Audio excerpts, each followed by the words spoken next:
आपके पास अपना कर्म बदलने की शक्ति है। भगवान बुद्ध का एक भक्त था जो उनका चचेरा भाई भी था।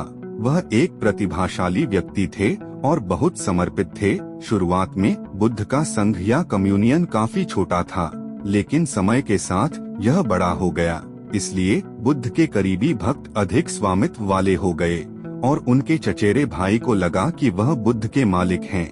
लेकिन बुद्ध पर किसी का स्वामित्व नहीं हो सकता। आप यह नहीं कह सकते कि आप महासागर के मालिक हैं। तो इस वजह से कुछ गलत फहमियां हो गईं और ये चचेरा भाई बुद्ध के खिलाफ हो गया। जब कुछ लोगों की अपनी राय या नकारात्मकता होती है तो कुछ और लोग भी होते हैं जो उनके साथ जुड़ जाएंगे।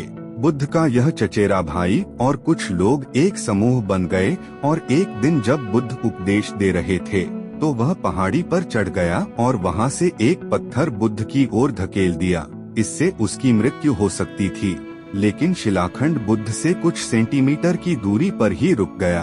अन्य वफादार शिष्य बहुत क्रोधित और परेशान हो गए। वे उसे दंड देना चाहते थे और सबक सिखाना चाहते थे, लेकिन बुद्ध ने उन्हें रोक दिया और बस मुस्कुरा दिए। उन्होंने कहा, यह कर्म है, आप कुछ नहीं करते, हम प्रतिक्रिया नहीं देंगे।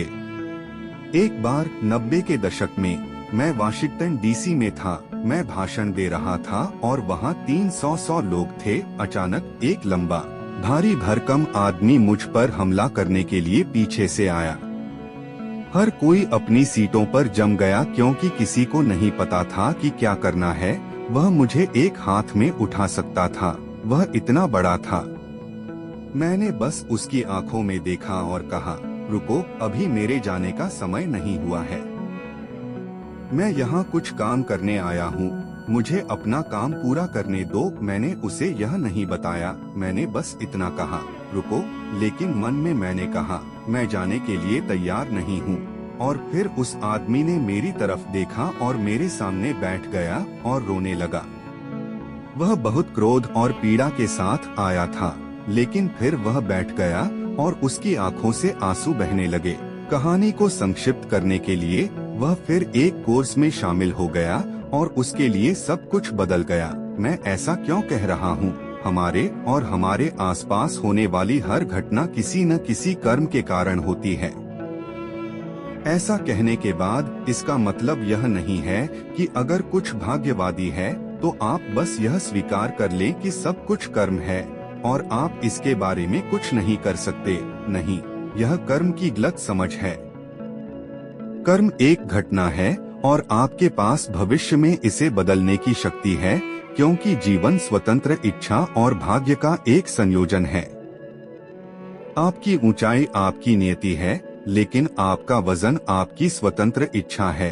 यदि आपका वजन 100 किलो है तो आप यह नहीं कह सकते, यही तो मेरी किस्मत है। नहीं, ट्रेडमिल पर उतरें और कुछ व्यायाम करें। जब कोई घटना घटती है और आप प्रतिक्रिया करते हैं तो यह चक्र चलता रहता है। प्रतिक्रिया न करें बल्कि कार्य करें।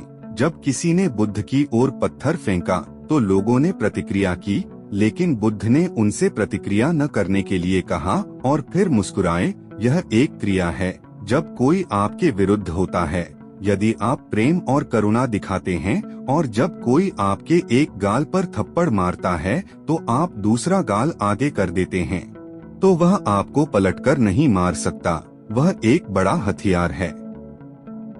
अहिंसा का सिद्धांत भी एक क्रिया है, अधिक बुद्धिमत्तापूर्ण और विवेकपूर्ण क्रिया है, न कि केवल प्रतिक्रिया।